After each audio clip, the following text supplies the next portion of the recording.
Harley, it's been a minute since we've seen each other. Yeah, A lot of stuff to talk about. The Houston Texans are out of their bye week, and they are looking to face the Carolina Panthers this Sunday. It would be the number 1 overall pick, Bryce Young, against the number 2 overall pick, CJ Stroud, and this is a very exciting game. But before we get into that, I think right now the state of the Houston Texans, you couldn't be more happy. You are as confident as you have been in a while. You believe this team is about to go on a potential run. I am excited for the second half of the season from this Houston Texans team. yeah, absolutely. Welcome in, everybody. Appreciate all of y'all joining the stream. Man, I am excited too. We're 3-3 going into the bye week, and you look ahead of the schedule. It's tough not to get excited. And this Texans team definitely has the whole city right now, the whole attention of the city right Mhm. now. Like as well as the Rockets, as they're down at halftime by 11 points down at halftime. So shout out to the Rockets trying to make it happen. It's not looking good so far for them, but the Houston Texans got the attention of the city. The Astros have let us down, but great season overall for them. It's not what we wanted. How you feel about that? Um, Absolutely horrible. I hate Mm. losing to an in-state rival, and I hate losing to the in-divisional rival. You combine both of that with the third thing is me talking insane amount of trash on YouTube, and they have found my video of when the Houston No. Astros swept the Texas Rangers in the regular season, 39-13 run differential. And they found that video, man. They found that compilation video of of basically that edit of saying, "Who's your daddy?" and and boy, they found it, and I appreciate it. Push it, push the comment section higher. Make sure you're liking, you're subscribing, and all that good jazz. Yeah, once again, this episode is brought to you by Bet Online, guys. Shout out to Bet Online, but Harley, it was a tough series to watch. Yeah. You know, we are H Town till we drown. Mm, You cannot win a game at home, man. drowning a Garcia, bit. he absolutely just smacked you in the mouth. But enough about the Houston Astros. Their season is done. I think Dusty Baker is retiring, Yes, right? yes. So the Houston Astros will have a new manager. But the Houston Texans, it is their time. It is their moment. And I saw an article today. Once again, the Houston Texans are being labeled as potential buyers at the trade deadline. And the Panthers Wire, they put out 4 bold destinations for defensive and Brian Burns, and the Houston Texans were listed on there. What they asked in conversation: a first round pick this year, the one we own from the Cleveland Browns, and a third round pick, the one that we own from the Philadelphia Eagles, to get Brian Burns. We talked about the Houston Texans. Are they going to be buyers? Are they going to be sellers? What do you think about the possibility of adding Brian Burns? And shout out to another Texans podcast. Shout out to them. Shout out to Believe in Panthers podcast. Everyone that catch the live stream. I appreciate y'all coming in there and invading Carolina's podcast. That was absolutely fantastic job by everyone. Drop a dub for everyone that just invaded the Carolina Panthers podcast. Make sure you are checking out the Believe in Texans podcast anywhere where you stream all your podcasting platforms. If you missed it, I have 30 minutes of it where me and Ruben cut in and just started talking that noise about how the Texans going to whoop that ass. But let's get You kind of into it. killed their confidence. I am confident. I am very confident. I got shamed by someone on one of my comments saying that I shouldn't be talking this much noise about us winning against the Carolina Panthers because I predicted that we were going to win against the Falcons and we lost. So apparently I have Mm. some magic juju over the Houston Texans winning or losing. I did not You know know that. what comments I hate? What is it? The ones that are like, oh well, let's see them beat a real team. Let's not get too much excited right now. And I'm like, why not? Exactly. This Houston Texans team, no one expected them to be at this, to be in this spot. 500 at the bye and a favorable schedule the rest of the season. Man, this is the most exciting time it has ever been to be a Houston Texan. So of course I'm excited. Yeah, I'm excited to get back to your Brian Burns question. That is a very interesting idea. I like Brian Burns. We have been mentioned and linked with the Carolina Panthers way back when we had Deshaun Watson at quarterback in the trade rumors in the links that maybe we could trade him to Carolina. And one of the guys that could have possibly been in return was a Brian Burns, Jeremy Chin, someone of that nature. And that would have been a very fine deal because getting Brian Burns, who is a legit pass rusher, adds and bolsters to your defensive line right now. The problem with the Texans is they haven't been able to create sacks. They've been able to manufacture pressure. It just hasn't generated enough sacks for this team. So Brian Burns could be a huge, huge get for the Houston Texans. Does it happen? Not quite sure at the moment. Would you love if it happened? Absolutely. Again, he is a legit pass rusher that you can have opposite of Will Anderson. And now you push Grenard, and nothing against Grenard. He's having a fantastic year so far for the Texans. But Brian Burns, a young defensive piece to pair with Will Anderson that potentially moves on from Grenard next year since he's a free agent. But yeah, I'm definitely excited about that potential, those rumors per se. Yeah, no, and we are trying to bring Landry Locker. He will be joining us for a little bit today. Actually, there he is. Hey, there we go. What up? What What's up? going What on? is going on, Landry? Before we jump into the Texans, how do you feel about the Houston Astros losing to the Texas Rangers? I mean, that was a stressful season. So I mean, I don't feel great about it, but I mean, it was a really stressful season. It feels like there's at least a rivalry brewing. I feel like we've needed like a legit rivalry between those two squads. So it kind of sucked, but I mean, that wasn't quite as smooth as we've been accustomed to. So yeah, it sucked though. Ladies and gentlemen, we are joined by Landry Locker, one of the hosts on In the Loop on Sports Radio 610. Make sure you guys listen. I mean, one of my favorite shows. I've been listening for years, 10 to 2. If you listen, you are a loophole. Landry, thank you for joining us. I'm going to go ahead and let Harley take off. All right, go ahead. So what's going on, man? First of all, what's going on? What's up? Hanging, dude. Just hanging. Let's get into this. This is fun to finally have you on the podcast.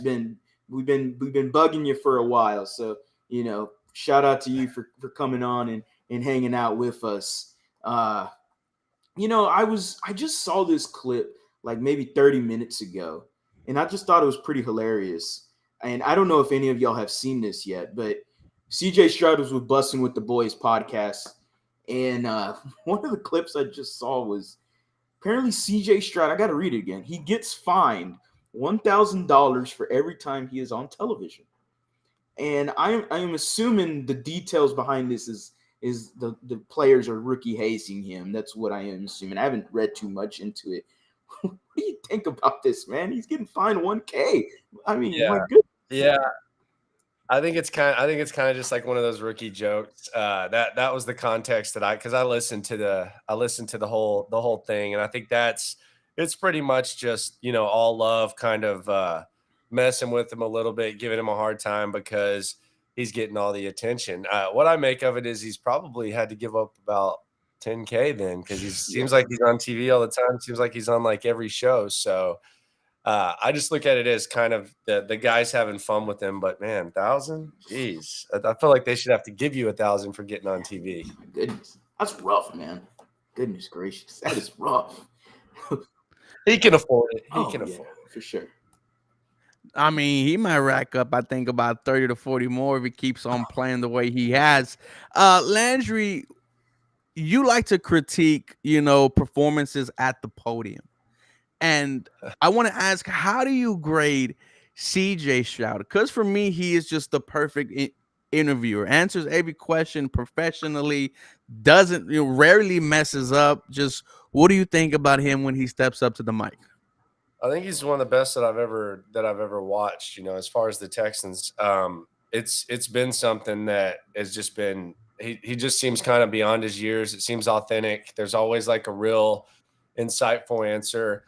I called it like awkward humility. There's like humility there that's not like awkward, like fake or anything. It's just you can tell he's really like honored whenever he gets to speak and stuff. So I just think like as far as like a representative of an organization, I thought it was interesting because at camp they had Mills, speak before him, and it kind of, there was like, where the hell is CJ? I think that took like a week and a half, 2 weeks. I remember I was there. I think it was like a Saturday or Sunday when he spoke the first time, and I talked to some people at Ohio State that covered him, and they were like, "Why would you do that? Like that's what he's best at." And I mean, he's just a really good. He's a good representation of the organization, and I think he's making everyone out there's at the at the stadiums and in the organization's job a lot easier. Mm. I mean, we were just talking about me and Ruben were just talking about buying or selling, and Ruben has been on me for days, weeks now. It's piling up to weeks. Are the Houston Texans buyers or sellers? And he I know it hurts him every time because I keep saying, just stay pat, man. Just keep going with what you're doing. Locker, are we buying or selling, man? I'm it depends what you're buying. I like Chase Young Thank a you. lot.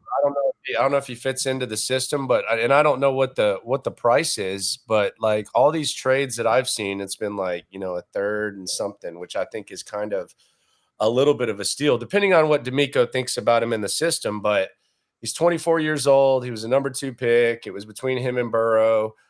People will say, well, he's had trouble staying healthy. Well, he tore his ACL, and then they had like the caution like type of year where they kind of shut him down on the back end. Before that, though, he was Defensive Player of the Year. I think he was a captain the first 2 years. This year, I think he has 5 sacks in 6 games.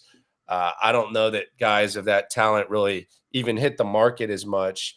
And I also think that if you're talking about an edge guy, it's kind of like a chess move and not just a rental, because you have the extra money and you have Grenard and Jerry Hughes, who are going to be free agents next year. So you're going to have to find someone to put opposite of Will Anderson anyways. So, I mean, if you could get Chase Young or someone on the edge or something like that you think could be, more than a 1-year piece, I think he'd be fine. I also think he has pretty good makeup. I don't know that I've heard too much bad about him. I know when I watched him on a shop interview, I think it was. I think he was with LeBron and them, and it was pretty impressive. So like just the way that he sounded and stuff. But I mean, it'd probably come down to fit and stuff. I don't see why he wouldn't fit, and I just don't think he's played his best football yet. So I'm a Chase Young guy. I heard y'all talking about Burns before I got here.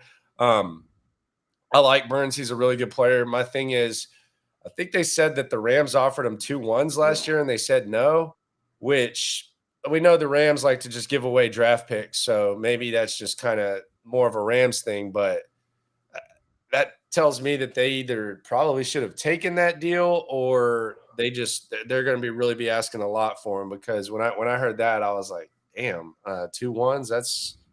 That's pretty steep. But I like Chase Young. I don't think they should trade for a receiver. I don't think, Agree. Jerry Jeudy picks up like I don't know that they have like a true number 1 right now, but I would like to see, Nico continue his chemistry with CJ and Tank and Mechie and all these guys. So I wouldn't necessarily want a receiver, but if you can get someone to help you out in the interior, I would be a buyer for sure Mm. at the right price.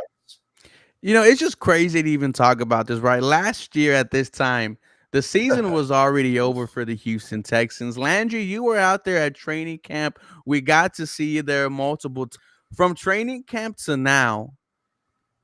How do you grade this young Houston Texans team? 3-3 at the bye and three very impressive wins over Pittsburgh, Jacksonville, and recently the New Orleans Saints. I mean, I think you have to be pretty pleased with where they are right now at 3-3. Now, they got to win this Carolina game because I think it's important for a number of reasons. It's CJ versus Bryce, and it's a team that you're favored 3.5, whatever, 4 points on the road, which that's going to be few and far between. But I think you would have to give them at least an A or a B or something like that, unless you want to get greedy and go back and say, they should have beat Atlanta or whatever. But I think right now you have to give them an A. You're feeling good about them. You got the quarterback, it appears, and you appear to have the head coach too. So I don't see how anyone could give them anything less than a B plus. Yeah, that's pretty. I mean, we're 3-3. Look, man, last 2 years, I don't even know if we were included in the round of 32 teams, man. It's been rough there with the Houston Texans. It's been absolutely rough. But I am happy that they are on the right track. Absolutely ecstatic. I'm not happy. I'm ecstatic. I'm elated. I'm looking at this team right now, and I looked at the injury report, and I'm going, there seems like there's a constant, and I don't necessarily get an answer as to what is up with Juice Scruggs, our center rookie, man. What is going on? I have no idea. I guess they said he was making progress. I don't know what Juice Scruggs fits, even if he is healthy. Like that's my thing. Like I don't, when you say, where is Juice? Even if he was healthy, I would be asking where is Juice? Are you going to put him at center? Patterson's been pretty good. Are you going to put him at guard? I know he was working at guard in camp, I think with like the second team or something. So I don't know how they're even going to try to fit him in. As far as how hurt he is or anything like that, I have no idea. But I am very intrigued to see, what they want to do in that when he does come back, and if he's even starting or if he's just suited up. I don't know how that whole thing's going to work. They obviously liked him a lot. I think he probably would have been starting, but I think Patterson's been kind of a little bit of a pleasant surprise. I mean, I'm sure you get real nerdy into the stats, and you're like, his run blocking's not as good and all that. But I mean, he's a rookie, so that could be the same thing with Juice, So I don't know like when they expect him to come back, but my thing is I don't know where he fits in when he is back, and is he far behind because he's going to be 7 games behind? Do they want to bring in a new center? Is it just a depth thing? I don't know. Yeah, another player that we want to ask about who has been kind of unpleasant so far, Dameon Pierce. Not the second season that we were expecting, and based off the game against the New Orleans Saints, we saw a split carry between him and Devin Singletary. How do you think the Houston Texans handle their rushing game going forward? Do we continue to see a running back by committee, or does Dameon Pierce somehow figure it out? Well, committee was what D'Amico said that he wanted initially, and I've always believed that Dameon Pierce is kind of like a 1B type of guy. I don't think he's a bell cow back. He wasn't that at Florida. He had double-digit carries, I think 6 or 7 times at Florida. Last year, they tried to use him as one, and he kind of wore down. I think he's going to probably have to be a little bit more patient, which might not be his style. But I think we see probably a little bit similar to what we saw last game where it was, I think it was 12-13, if I'm not mistaken. That's what, 12-13. I think that's what we see. And then there's no shame in that. Like that, he can be Dameon Pierce he fits in. Like he's someone that you want on your football team. He just might not be, if you drafted him in your fantasy draft in the second round or something like that, you're probably pissed off. But if you didn't, then I think you're okay with it. So I think we see a little bit of the same, and I think we might see a better version of him because he's a hardworking guy. I don't think he's going to mope, and I think he'll be fine. I think at the end of games is when he's going to be the most valuable because nobody wants to play. I mean, like he's just rough. Like you saw him against Atlanta where he wasn't doing anything, and then he's going in there at the end and no one really wants to get in the hole and meet him there. I think he's a perfect closer type of back. So I think we see Pierce and Singletary a little bit similar of a mix. I think it's going to be based on feel, but he's definitely going to have to change the way that he runs and maybe be a little bit more patient. And who knows, with the offensive line being together a little bit longer, maybe it's a little bit easier for him to do that. Yeah, Dameon Pierce has definitely been a little tough, and I was very high on him. I really thought that we didn't get to see enough of him, obviously, at Florida and whatever the hell they did with him. But now it's starting to go, maybe there's a little more chew to that bone than we thought, and it's been a little tough for me personally. I'm a huge Dameon Pierce fan. Met him a few times. He's a really good guy. Dude. So really good dude. He's hilarious. Country as hell is what he is. That's definitely. We've had him on the show a couple times. It's impossible not to like Dameon Pierce. He's a good back to have. Just don't know if he's, the bell cow that we hoped. Tank Dell returned to practice. Definitely a huge plus for this Texans team. And then we had Robert Woods, not practice. So addition by subtraction, the Houston Texans wide receiver group was something that the Believe in Panthers, we were just on a crossover with them yesterday with Jonathan Stewart, Desmond Johnson, a few of them guys. Shout out to them. And they were raving about Tank Dell. They are constantly raving about him. And what are your thoughts so far with the U of H product? He has been absolutely amazing in my eyes. What are you looking at when you see him? Well, I think Robert, I don't think is going to practice on Wednesday all year. I think they're giving him veteran days, which sometimes happens, but I don't think he's practiced on Wednesday for a while. So I think he'll be fine to go. They're just kind of giving him like that OG rest treatment. As far as Tank goes, I think it's a pleasant surprise because I think a lot of people, kind of stereotyped him as, oh, this guy's going to be in the slot the whole time. He's going to be kind of a gadget guy. He's going to be your punt returner. And we're going to see how it works out. But I think he's lining up on the outside, at least early in the season. It was like over 70, 80% of the time or something like that. So I think that's been a real pleasant surprise.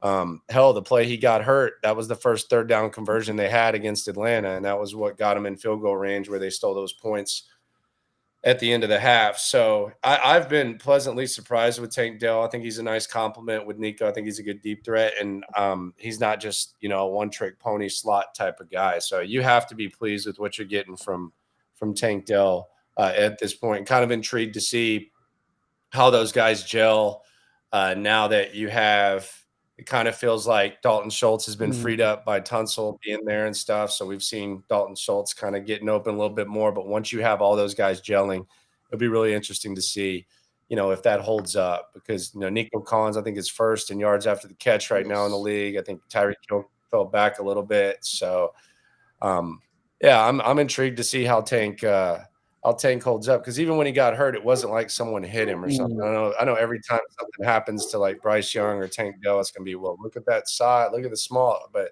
he just landed on his head on his own. So I don't think the size has been a problem, and he's been everything you can expect and more. Yeah, staying with the wide receiving core, Nico Collins, coming into the season, everyone was wondering, what is he going to be for the Houston Texans? And we asked you, Landry Locker, has he shown you that he could potentially be a number one wide receiver for this team? For this team, yes. Does that, what is that? Does that mean that, at the end of the season, you're not going to feel like you need, a top-end receiver? I don't know. Do I feel like you should be comfortable with Nico being your number one receiver? I haven't gotten there yet. I like very much what I've seen from Nico. I think it's impossible not to. The one thing he does like to do is he likes to block his ass off, and that's something that you have to do in this system. And it's not like he's just out there blocking and not making plays. He's made some of the biggest plays of the season. So, I don't mean any disrespect, saying that I don't know that he's someone that you feel great about being your number one receiver, but I think on this team, yes, he can absolutely be number one, and we'll see how it holds up. Right now, I think it's as good of a start as you could hope for.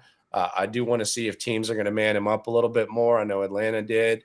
So we'll see how they cover him. But CJ clearly trusts him. And I mean, he's running after he catches the ball. I said it like a couple times and I kind of caught myself like, okay, like, am I getting out of like, he looks like Debo Samuel when he catches the ball and runs afterwards. And that sounds stupid, but I mean, he leads the league in yards after catch. So like, what am I like, what, like, it can't be like, that's just what he's look like. Like there's a lot of yak there as soon as he catches the ball and he runs angry and stuff. And so, yeah, I mean, I think he can be the number one receiver on this team. Yes. Would I bet on, I could see him being a really, really, really good number two. And there's a lot of really, really, really, really, really good number twos that could be number ones elsewhere. But you have to be pleased with what you've seen from Nico, big time. I'm excited about Nico. A lot of the YouTube comments for me just hate I don't think Nico Collins is a number one wide receiver. And people are just go crazy in my YouTube comments. Like, well, what have you not been watching the games? Like, no, I've watched the games. Like, it's nothing against them or anything, but I'm similar in the mindset of, okay, well, he looks really good. Is this just a benefactor of CJ Stroud, or is this going to be something consistent moving forward? Like, I'm still in question with him, and I'm looking at other wide receiver ones, and I'm like, okay, is he up there at least in the top 15 in terms of wide receiver ones? Statistically, sure, but are we going to get him into that category? Is he pushing that bottom half of the top 10 in wide receiving ones? I don't know. I don't have an answer for that.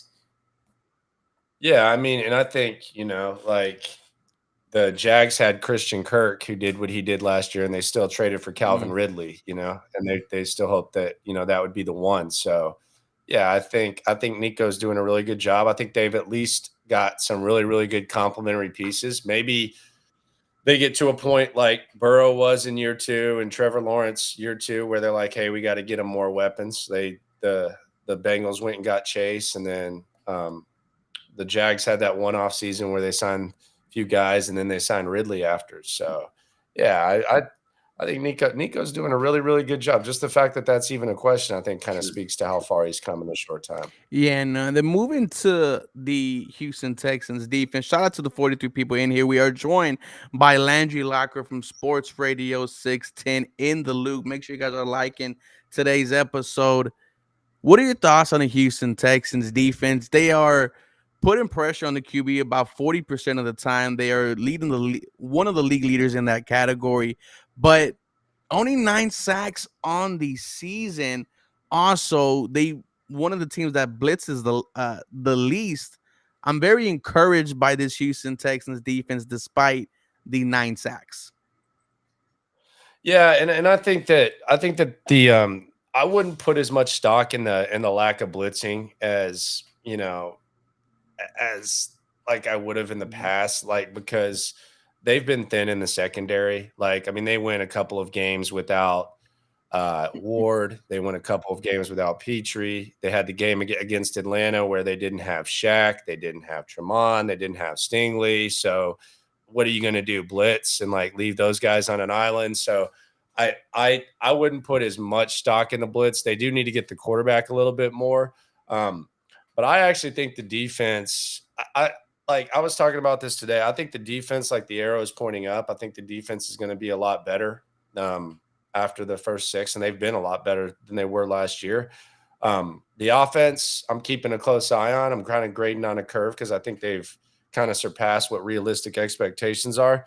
But I mean, they're fundamentally sound. I know there's stats that talk about like missing tackles. The thing is, though, like with the missed tackles, they're doing that swarm. That like I know that that's kind of like the buzzword there, but there's a lot of guys around to make the tackles. So I'm not really like discouraged by the defense. I think they're fighting as hard as they can and they're doing their thing. And I don't expect them to be an elite defense, but I think it'll be a little bit better. I do think that'll be kind of an emphasis next year. It feels like they can like fill in holes in the offseason. We're not like too focused on like I think we'll be able to narrow down what the actual needs are.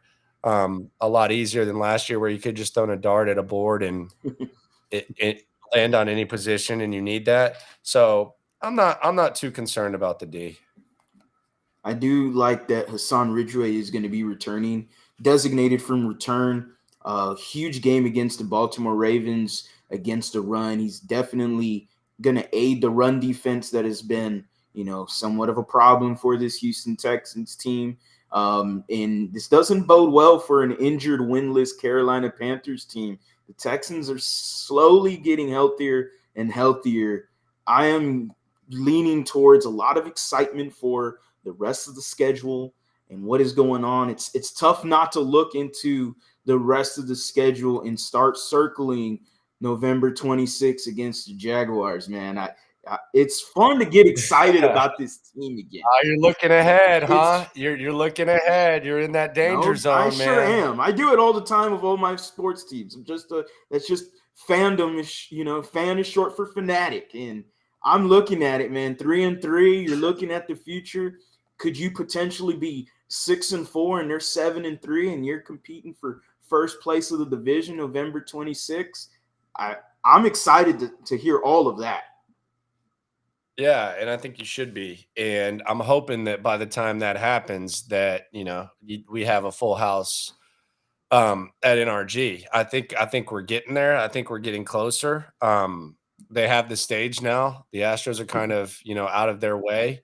And I mean, I know that people have been kind of reluctant, but it would be nice if by the time you get to that, people are kind of a little bit on board, and there's a rowdy house there. I think that the schedule was laid out perfect for me because after the Colts game, I was like going on a rant on the air, and I was like, "Man, I don't want to I need a break from this place. I don't want to go here consecutive weeks. I'm so glad the schedule's laid out to where I don't have to go to that hellhole like the last like next week." So they had the home road, and then they're gonna have a few consecutive home games after that. So it's kind of laid out. But now I think this kind of adds to your point. I'm not looking as far ahead, but I'm kind of disappointed that I don't get to go there, and I haven't, I want to go to NRG this weekend. So I'm finding myself, wanting to be there. And I always want to be there, but you know what I mean? You want to go watch the actual game and the product, and it matters to where, it's not an awkward rebuild where you're churning the roster. Rex Burkhead is getting 15, 20 carries a game, and it's all for nothing. So it is fun. It is fun to at least be excited to go back up there. But I don't, if they can win this, I just want the winning record outside looking in. Pittsburgh plays Jacksonville. See, I've already kind of started looking at the wild card. I know people are kind of like looking at the division. For me, I would have been fine with Indianapolis beating Cleveland because I'm looking at the wild card. Like I'm already looking kind of at the wild card. You're a game back. So that's where I'm at. And if you're winning games, the Jacksonville thing will take care of itself. I've taken a step back on Jacksonville because, man, 4 wins in 19 days or whatever the hell it was, and 2 of them in London is really impressive. And I know that the Texans kicked their butt in Jacksonville, but I mean, they've responded quite nicely with those 4 wins, and now they got Pittsburgh. So we'll see how it goes, but I'm looking at the wild card for right now. And it starts with the win on Sunday. Do you have any early predictions you could give us? I think this is going to be a borderline kind of like a little bit of a surprising shootout. I think it's going to be a little bit back and forth between CJ and Bryce. I watched Bryce's press conference today. He seems pretty giddy about it. Their O-line does suck though. Their receivers aren't as good. They got a guy that's calling plays for the first time now. Frank Reich was talking about that. So I don't know how that's going to look, how that's going to work. You already have like the second different play caller for a rookie quarterback in his 7th game. So there is that, but I think we'll get moments from both of them. I think they'll both play well, but I think the Texans will get the job done. I just don't know if it's just going to be like something that they run away with. I think it'll be a fun game. I'm believing Panthers. We were pretty loud, and Jonathan Stewart didn't like some of that disrespect that we were throwing to the Carolina Panthers. That What was Jonathan Stewart so saying? basically Tell they're him, Harley. they're 0-6, and what they were saying was, oh well, we just need. He was saying, this is out of the horse's mouth. Said that, well, we just need some more time. We got a rookie quarterback. We got a young coaching staff. Sure, we got a veteran head coach, but it's going to take some time for everything to gel together. Which, sure, he could be absolutely right. But then I'm looking at our situation and I'm going, hey, we got a rookie head coach, rookie quarterback, rookie OC, numerous amount of injuries, just as much as the Panthers. And I'm like, I would think someone with a veteran head coach in Frank Reich, Ejiro Evero, who's the defensive coordinator there, did a really good job with the Broncos just last year. Even after trading Bradley Chubb, the defense was still ranked very highly.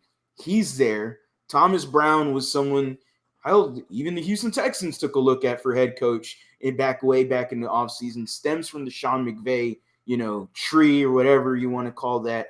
We haven't seen him per se call plays. I say per se because they have their conspiracy theories over there in Carolina. That's how bad it is right now. They're 0-6, and they got conspiracy theories going on as to they think Thomas Brown maybe has been calling the plays the whole time, but he wasn't ever announced. I don't know. It's a lot of wild stuff going over there in Carolina. Yeah, and I mean they traded DJ Moore, they traded McCaffrey. They've got an interesting situation going on there. And I do think it's I that's the same thing I said about the Colts, when the Texans were playing the Colts. I was, it was, they got a first year coach, they got a first year quarterback when Richardson was there. So it's kind of like similar situations. And it's not like, you're the only winless team. You're not the only team that, has that type of situation. So Landry Locker, we want to thank you for being a part of today's episode as we went through the bye week. They gave a small preview this matchup against the Carolina Panthers. Thank you so much, Landry. Let everyone know where they could get your latest content at. Locker Room on YouTube and Sports Radio 610 / the Odyssey app. Also on YouTube and Twitch, Sports Radio 610. As of recent. Shout out to Twitch. Might have to get on that. Twitch or Rumble or Kick, one of those, whichever one pays them more. But I am Ruben Carvillo. That is Harley Dugan. Believe in the Houston Texans at the lead_Houston on Twitter at 713HSP for me.